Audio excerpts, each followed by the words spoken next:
have to admit, rowing across 3 oceans is not an obvious career move for a law graduate and former management consultant who, to be honest, I don't really like exercise and I'm quite scared of oceans.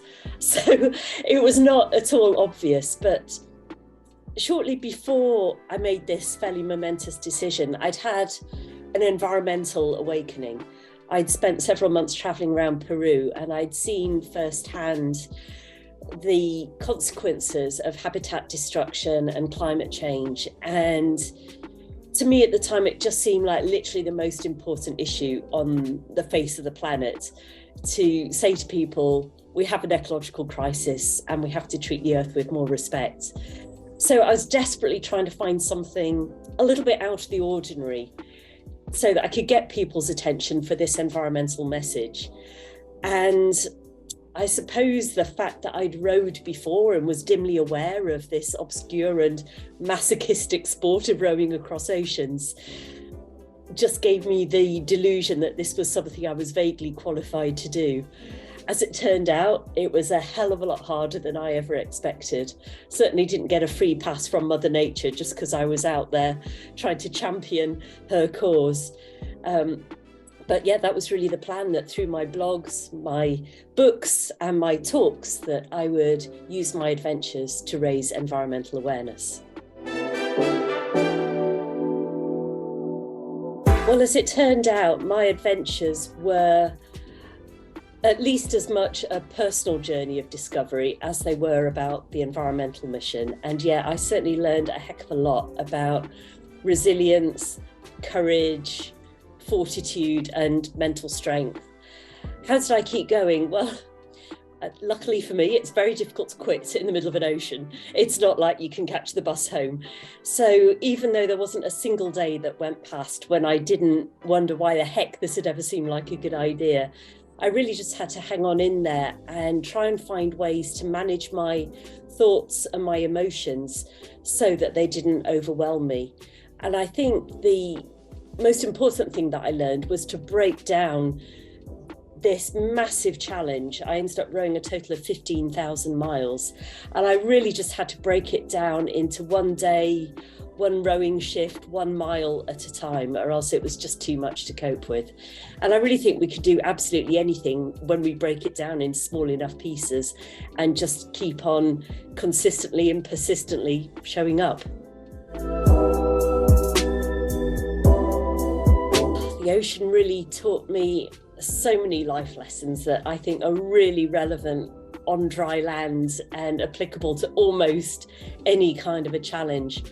But if I had to narrow it down to just a small number, something that served me really well was what I now call my bifocal approach, which, bifocal glasses through the top half of the lens, you look at long distance. So I had to stay connected to my vision of why was I doing this? What was it I was trying to achieve personally and in service to a bigger purpose? And then through the bottom half of the lens, which is for near sight, just focus on what do I need to do right now to get a little bit closer to that goal, but deliberately not worry too much about all the bits in between the right here, right now, and the long distance goal. Or else, going back to what I said before, it just becomes overwhelming.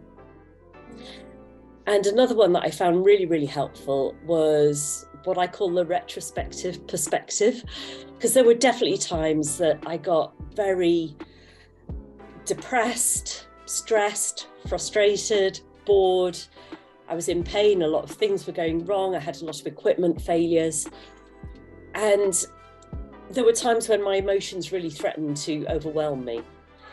And what I had to do was kind of project myself into the future and think, when I look back on this adventure, how do I want to feel about how I showed up? Do I want to know that I showed up and gave it my best, or that I just went and curled up in my bunk and sulked for a day? And I decided I really wanted to be proud rather than ashamed of how I'd shown up. So that really helped me to disengage a bit from those very intense emotions and see the bigger picture in the overall scheme of my life and stay connected to that.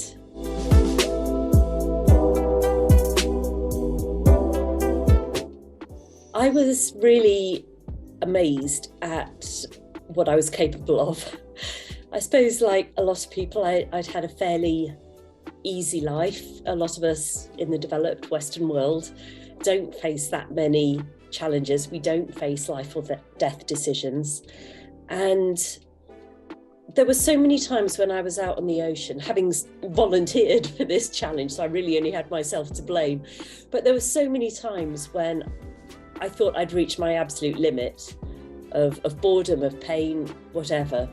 I would just think, I can't stand this for a moment longer. I'm just going to explode with it all. And yet 10 minutes later, I'd still be there and I hadn't exploded yet. And I don't think there's anything particularly special about me. I've certainly learned a lot through putting myself through these big challenges. But certainly when I set out, I wasn't any braver or more tenacious than the next person. But I just somehow found a way to keep showing up. And I think that we often keep ourselves small. We don't like to believe that we're as powerful as we actually are, because then we sort of destroy our own excuses for not living our biggest, bravest, boldest life. So we don't find out what we're capable of until we actually put ourselves in a really challenging situation. Like if I wanted to be more courageous, I could have sat on my sofa for a month of Sundays and not got any braver, because it doesn't take any courage to sit on a sofa. But to put myself out onto the ocean, I found that I did actually have these inner strengths and inner resources that otherwise I would never have discovered. And I honestly believe that we all have those. I truly believe any of us could row across an ocean if we were crazy enough to want to.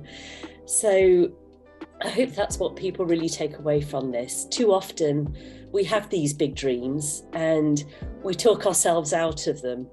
And I went through all of that when this crazy idea came to me to row across these oceans. I think I knew here that I really wanted to do it, but my mind came up with 1,001 reasons why it was a terrible idea, that I would fail, I'd make an idiot of myself, I would die, people would think I'd gone completely insane. But it's possible. It really is possible. And like I say, so many more things are possible than we dare to believe. And that's the message I hope people will take away.